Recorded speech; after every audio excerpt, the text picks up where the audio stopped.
د وجنا ضحاك ابن مخلد رحمه الله ده لوی عالم ده اغوي وما نعلم احدا حفظ القرآن ثم نسيه الا بذنب هغه د سوي وای چا چې قرآن یاد کړي ده او به ير کی وای د يرولو بل سبب ماته نه دی معلوم الا بذنب مگر د ګناه په وجه باندې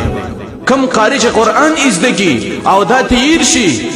ضحاک رحمه الله وای ماته بل سبب نه دی معلوم مگر ګناه دا چې د ګناه په وجه باندې انسان نه قرآن یریږي هغه قاری چې کله سترګه غلطه استعمال کی هغه قاری چې کله غوږ غلط استعمال کی هغه قاری چې کله خلق غلطه استعمال کی هغه قاری چې کله دا ګیړه غلطه استعمال کی حرام په اخري غلط کارونه وکي د دې قارین الله قرآن یری بعض قارین وای موږ قرآن یریږي وجه څه وجه دای چې دا ګناه وکي د ګناه په وجه باندې د انسان رب العالمین قرآن یری امام شافعی رحمه الله بهترین عالم دی ائمه اربعو کې دا یو لوی امام دی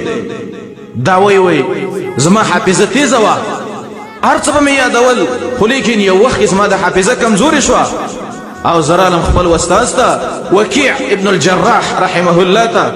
هغه ته شکایت وکړو شکوت الى وکیع سوء حفظي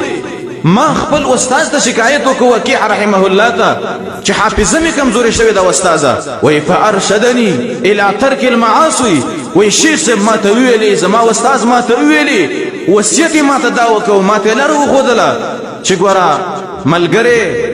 ګناونه پرېدا د ګناونه په وجه باندې ستا حافظه کمزوري کیږي د ګناه په وجه باندې تا نه الله رب العالمین علم اخلي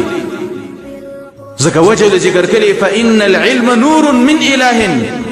ونور الله لا يعطى لعاص وی علم چې دا د الله رڼا ده د اله رڼا ده او د اله رڼا او الله رب العالمین خپل رڼا ګناهګار انسان ته نور کوي د امام شافعي رحمه الله قول له چې ماته مې خپل استاد دسی ویلي کم یو قاری چې قرآن یاد کیږي کی یا یو کس د یو آیات زده کیږي کی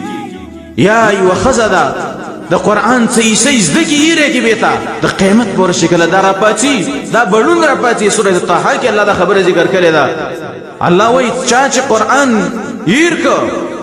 الله وای زه د قیامت پر زړون را پاسو مدا بړاندې د خلک څوک چې قرآن زده کی د قرآن څه زده کی او به ته یې رکی د قرآن نه معلومیږي د سورۃ طه دغه آیات نه